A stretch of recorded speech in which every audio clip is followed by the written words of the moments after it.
Hello, my name's Luke Ganaway, and this coach slash teacher education video is aimed at coaches and teachers working with Key Stage 2 children within the fundamental stages of development. The focus of this video is the fundamental movement skill of throwing. Throwing is a core skill that underpins many physical activities and sports and plays a vital role in development of coordination, upper body strength, and confidence in young people. At Key Stage 2, it is important that throwing is taught in a fun, engaging, and progressive way, rather than through early specialisation in sport-specific drills.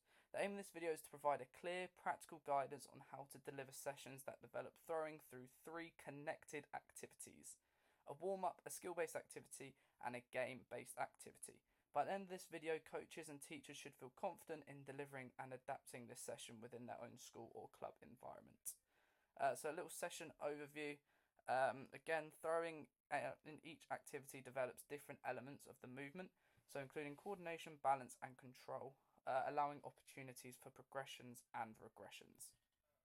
The warm-up, the main focus here is to introduce the skill of throwing, but how we started this off was by no ball, so just getting everyone warm first, moving in and around the area. Also using this as a chance for everyone to learn everyone's name if they haven't met anyone yet. This develops coordination, spatial awareness, and to communicate whilst in play. So I'll let the video play out. A light warm up though, just to kind of introduce you all to each other, because I don't know if any of you have met. We're going to be doing, we should be floating in and about the area. I'll be shouting out some instructions for you to do. I'm going to call out a number between 1 and 3. When I call out that number, you shall have to stand in a group of that. Okay? So whenever you're ready, get yourself in the area, find yourself a space.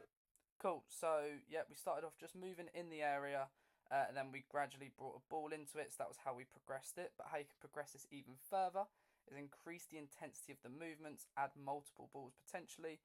To regress this, you would decrease movement intensity and maybe use a bigger and softer ball, Coach points, you try to encourage controlled throws, make sure everyone isn't just moving in a circle, and make sure everyone is saying everyone's name. This is also a chance for you to learn some names if you are also a new coach. So this was everyone in action, just moving around. So a good chance to introduce the skill. Our next one was our skill-based activity. The movement focus here was on accuracy and control, okay? So you'd be in your partner, where we finished up from the warm-up. So you'd get them to stand in A2, where that would be then their partner for this drill. The coaching points, we went through 3 passes: chest pass, bounce pass, and overhead. For the chest pass, 2 hands push from your chest. Bounce pass, we were looking to aim for the floor between you and your partner. Overhead, strong arms, and a controlled release. So I'll let the video play out. There are 3 passes within the game. We start with a chest pass. So all we're going to do, ball in your chest, you're just going to push it towards your partner. They're going to catch, and we're just going to do this. Once you hit 10 passes, you're both going to take a nice big step back, and then you're going to go again for 10 passes. If you drop the ball, you have to take another step back here. If you drop it, what have we got to do? Take a step in. When we complete 10 passes, what do we do? Take a step out. Lovely. So if you could all passes. Overhead pass. So this is the drill that we did for all 3 passes. So the chest pass, bounce pass, and that overhead pass. To progress this, you may increase the starting distance further, add movements before passing potentially. To regress this, you might reduce the distance you start from, use a lighter ball, and potentially get rid of the punishment for dropping the ball. When I was coaching this as well, notice how I used a rhetorical question. Sorry, not a rhetorical question. I used a question just to make sure everyone understood how the drill worked. Then our final one, our game-based activity. The movement focus here was now applying the different techniques, okay? So that is how the session has flowed. In the warm-up, we looked at communication and working almost in that team environment. In the skill-based activity, we then looked at the 3 different options of passes. Now in the game-based activity, we're going to look to apply what we have learnt from using those passes into that game scenario. So again, this is now bringing in decision-making on what types of throw and also that teamwork.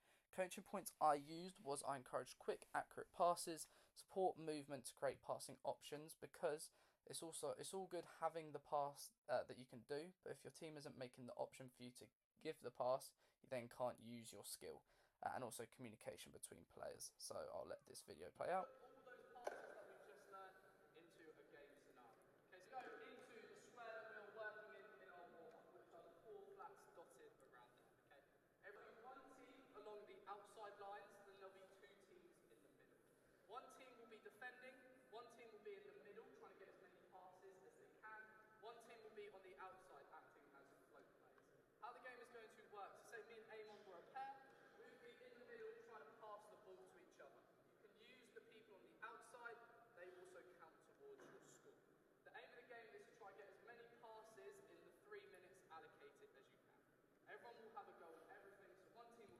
So yeah, the aim of this was try to get as many passes between you and your team as you can. So to progress this, you might limit the number of touches. So for example, I saw the bounce players were playing it from bounce to bounce players over everyone in the middle. So I changed that. So I said, okay, because you find that too easy, you now have to play through the middle at least once. You may make the ball smaller. To regress this, you might increase the space, add more bounce players, or maybe even reduce the defenders. So, just to summarise, this session demonstrated how fundamental movement skill of throwing can be developed effectively within a Key Stage 2 setting using a progressive approach. Beginning with a warm-up that introduces throwing in a fun and inclusive way, moving into a focused skill-based activity, and finishing with a game-based activity that allows children to build confidence and apply their learning in a meaningful context. Developing throwing skills at this stage supports long-term physical literacy, movement competence, and engagement in physical activity. Coaches and teachers are encouraged to adapt this activity to suit their needs, abilities, and interests of their pupils, ensuring sessions remain enjoyable, inclusive, and developmentally appropriate. Thank you for watching. And here are some of the reference I used just to rationalise why throwing is an important skill to develop within Key Stage 2 students or athletes.